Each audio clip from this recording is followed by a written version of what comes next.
Okay, so a little update here. Oh man, this pile of junk stresses me out.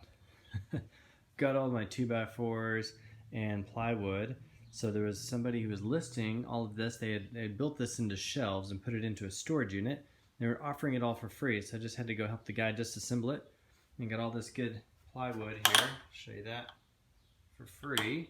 So it's all 4x8 sheets just ripped down the middle, so approximately 2 feet wide, and then all the 2x4s, which are all 8 foot long.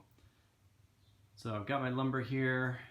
So that was awesome to be able to pick that up for free. I've got this nice blank canvas, this wall and this wall cleared. So now we're gonna start setting up the 2x4s and then setting up the shelves.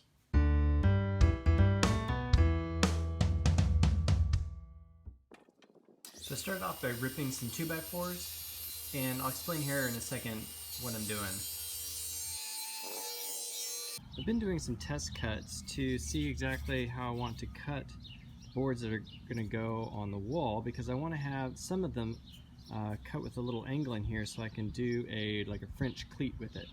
But as you can see, I didn't do like a full kind of 45 from here because I wanted some flat surface, because some of the on some places of this board I'm going to have like a shelf sitting on it, and other places I want to have it available as a French cleat. So I'm trying to just sort of do it halfway, so that way I can have a nice flat surface for a screw to go into, and then this available when I want to do a shelf, and then this available when I want to do a French cleat.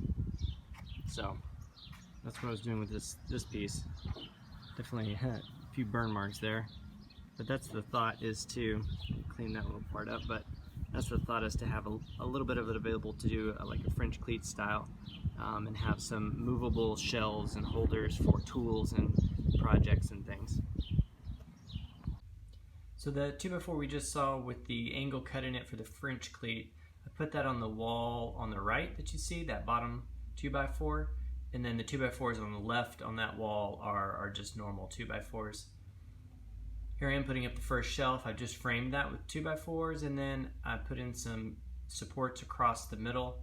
I think I did 3 of them, but I'll show that in a little more detail in the next part, part 3, and show you my progress there. All right, thanks for watching.